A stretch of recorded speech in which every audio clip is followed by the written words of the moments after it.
இரட்சகர் இயேசு கிறிஸ்துவின் அன்பு நிறைந்த நாமத்திலே உங்கள் எல்லாரையும் வாழ்த்துகிறேன். பிரியமானவர்களே, நாம் உறுதியாய் இருக்க வேண்டும், பலமுள்ளவர்களாய் இருக்க வேண்டும், சத்தியத்திலே நிலைத்திருக்க வேண்டும் என்று கர்த்தர் விரும்புகிறார். ஆகினால்தான் கர்த்தர் சொல்றார், இஸ்ரவேல் ஜனங்கள் கீழே வேர் பற்றி மேலே கனி கொடுப்பார்கள் என்று. ஆகிய இன்றைக்கு நாம் வேர் பற்றுகிறவர்களாய் நாம் இருக்க வேண்டும், உறுதி உள்ளவர்களாய் இருக்க வேண்டும். விசுவாசத்திலே ஒரு உறுதி, அருமையானவர்களே, நம்பிக்கையிலே ஒரு உறுதி, சத்தியத்திலே ஒரு உறுதி, பரிசுத்தத்திலே ஒரு உறுதி. ஆகிய உறுதி உள்ளவர்களாய் நாம் இருக்க வேண்டும். இதைதான் கர்த்தர் விரும்புகிறார். அருமையானவர்களே, இங்கே பேதுருவை பார்க்கும் பொழுது யோவான் எழுதின சுவிசேஷம் 1ஆம் அதிகாரத்திலே 42வது வசனத்திலே முதலாய் பேதுருவை இயேசு கிறிஸ்து அண்டையிலே அறிமுகப்படுத்தும் பொழுது, பின்பு அவனை இயேசுவினிடத்திலே கூட்டி கொண்டு வந்தான் அவருடைய சகோதரன். இயேசு அவனை பார்த்து, நீ யோனாவின் மகனாகிய சீமோன், நீ கேபா எனப்படுவாய் என்றார். கேபா என்பதற்கு பேதுரு என்று அர்த்தமாம். நீ யோனாவின் குமாரனாகிய சீமோன். பார்த்தவனே சொன்னாரு, நீ சீமோன், நீ கேபா எனப்படுவாய் என்று சொன்னார். கேபா எனப்படுவதற்கு பேதுரு என்று அர்த்தம். அருமையானவர்களே, சீமோன் என்பதற்கு மணல் என்று அர்த்தம், கேபா என்பதற்கு கல் என்று அர்த்தமா. அருமையானவர்களே, பேதுரு ஒரு உறுதியற்ற தன்மையிலே இருந்தார். ஆனால் கர்த்தர் அவரை உறுதிப்படுத்தினார். சில வேளையிலே அவர் உறுதியற்ற தன்மையை அவர் நிரூபித்திருதை நாம் வேதத்தில் பார்க்க முடியும். ஒன்று, இயேசு கிறிஸ்துவை அவர் மறுதலித்தார். அவர் சொன்னார், நான் என் ஜீவனே போனாலும் நான் உம்மை மறுதலிக்கவே மாட்டேன் என்று சொல்லி. ஆனால் அங்கே ஆண்டவராகிய இயேசு கிறிஸ்துவை அவர் மறுதலித்தார், அவர் தூஷித்தார், அவரை நான் அறியேன் என்று சத்தியம் பண்ணார்.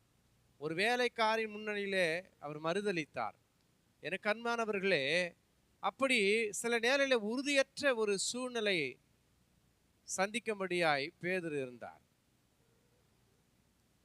அங்கே சீனாய் மலையிலே கர்த்தருடைய மகிமை அங்கே வந்தபோது, அவர்கள் ஜெபித்த போது, அவர் இயேசு கிறிஸ்துவை தனியாக அழைத்து கொண்டு போய், இந்த சிலுவை பாடு மரணம் எல்லாம் வேணாம், இங்கே நம்ம ஒவ்வொருக்கும் ஒரு கூடாரத்தை போட்டு இங்கே நாம் தங்கி விடுவோம் என்று சொல்லும் பொழுது, இயேசு கிறிஸ்து பேதுருவை பார்த்து சொன்னார், எனக்கு பின்னாக போ சாத்தானே.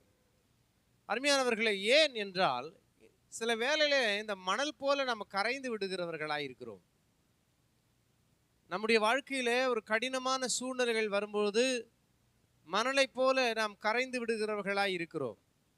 அதுதான் கர்த்தர் சொல்றார், மணல் மேல கட்டப்பட்ட வீடு அது உறுதி இல்லாததுனாலே, அது அஸ்திபாரம் உறுதி இல்லாததுனாலே, மழை பெய்யும் போது, பெருமழை சொரியும் போது அது விழுந்து போவோம், அடித்து கொண்டு போய்விடும் என்று சொல்லி. ஆனால் கற்பாறையின் மேலே அஸ்திபாரம் போடப்பட்ட வீடோ அது மழை பொழிந்தாலும் அந்த அஸ்திபாரத்தில் நிலைத்திருக்கும் என்று சொல்லி. அருமையானவர்களே, ஆக சீமோன் ஒரு மணல் போல கரைந்து போகக்கூடியவராய், உபத்திரவத்திலே விலகி போகக்கூடியவராய் இருந்த சீமோனை கர்த்தர் கேபாவாய் மாற்றினார், ஒரு கடினமான கற்பாறையாய் மாற்றினார். அதன் பிறகு சொன்னார், இந்த கல்லின் மேல் என் சபையை கட்டுவேன், பாதாளத்தின் வாசல்கள் அதை மேற்கொள்வதில்லை என்று சொல்லி. எனக்கு அன்பு பிரியமான சகோதரனே, சகோதரியே, மணலை போல நீ கரைந்து போகிற, வழிந்து போகிற உறுதியற்ற வாழ்க்கையே நீ வாழ்ந்து கொண்டிருக்கலாம். ஆனால் உன்னை கர்த்தர் சந்தித்தது எதற்கு தெரியுமா? உன்னை கற்பாறையை போல கடினமான ஒரு அஸ்திபாரம் போடப்பட்ட ஒரு மனிதனாய் மாற்றும்படியாய் கர்த்தர் உன்னை சந்தித்திருக்கிறார். பேதுருவை அறிமுகப்படுத்தும் பொழுதே அவர் சொன்னார், நீ மணல்பா, நீ சீமோனாய் இருக்கிற, நீ மணலாய் இருக்கிற, நீ வழிந்து போயிடுவே, நீ கரைந்து போயிடுவே. ஆனாலும் உனக்கு ஒரு கிருபை கிடைச்சிருக்குது. நீ என்னை சொந்த இரட்சகராய் ஏற்றுக்கொண்டதை, நான் மேசையா என்பதை நீ விசுவாசித்ததுனாலே கர்த்தர் சொன்னாரு, நீ என்னை பின்பற்றி வந்ததுனாலே நீ சீமோன் கிடையாது, வழிந்து போகிற மணல் கிடையாது, கரைந்து போகிற மணல் கிடையாது. எந்த பக்கம் தண்ணீர் பாயுதோ அந்த பக்கமா தண்ணீரோடு கூட அடித்து சென்று போய் விடுகிற மணல் கிடையாது. எதிர்த்து நிற்கிற கற்பாறையாய் நீ இருப்பாய். நீ கேபா எனப்படுவாய். நீ கற்பாறையாய் இருப்பாய். வெள்ளம் போல சத்துரு வரும் பொழுதும் அதை எதிர்த்து நிற்கக்கூடிய பலனை என் நாமத்தினால நீ பெற்றுக்கொள்வாய் என்று சொன்னார். பிரியமானவர்களே, இன்னைக்கு கர்த்தரை நாம் சந்திக்காத வரையிலே, வேதத்தை நாம் வாசிக்காத வரையிலே, கர்த்தருடைய அன்பை நாம் ருசிக்காத வரையிலே, கர்த்தருடைய வார்த்தை நாம் அறிந்து கொள்ளாத வரையிலே, நம் மணலை போல இந்த பக்கமோ அந்த பக்கமோ சரிந்து போகிறவர்களும் வழிந்து போகிறவர்களும் பலவீனமானவர்களாய் இருந்தோம்.